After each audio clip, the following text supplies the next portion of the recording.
A cop for nearly 40 years in New York City, but tonight the disgraced former head of the NYPD Sergeant Union, Ed Mullins, is facing serious federal charges of wire fraud, accused of misusing union funds for his personal use. About $1 million over a 4-year period. A huge breach of trust for the men and women in blue who serve New York City. Mr. Mullins, 59 years old and not known for holding back his opinion of others, was arrested today and appeared in court. Here's Eyewitness News reporter Darla Miles. Any comment, Mr. Mukasey, Ed Mullins?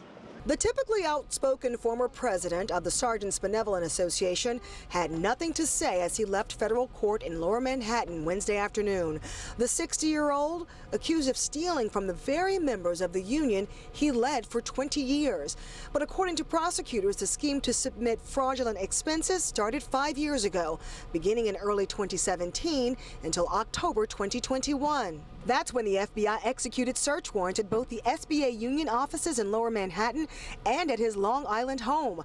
Later that day, Mullins stepped down as SBA president and retired from the NYPD the next month. However, the focus of the investigation was only made public today.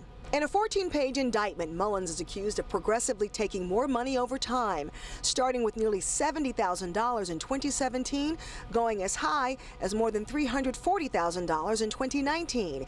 They say the scheme didn't stop during the pandemic, with more than $150,000 in inflated expenses. Court documents also included expense reports they say were submitted by Mullins, and you can see where several dollar amounts were crossed out by hand. A higher dollar amount was written down in its place.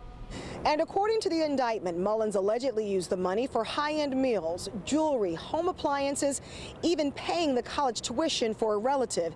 He entered a plea of not guilty, was released on a $250,000 personal bond, and will return to federal court March 17th.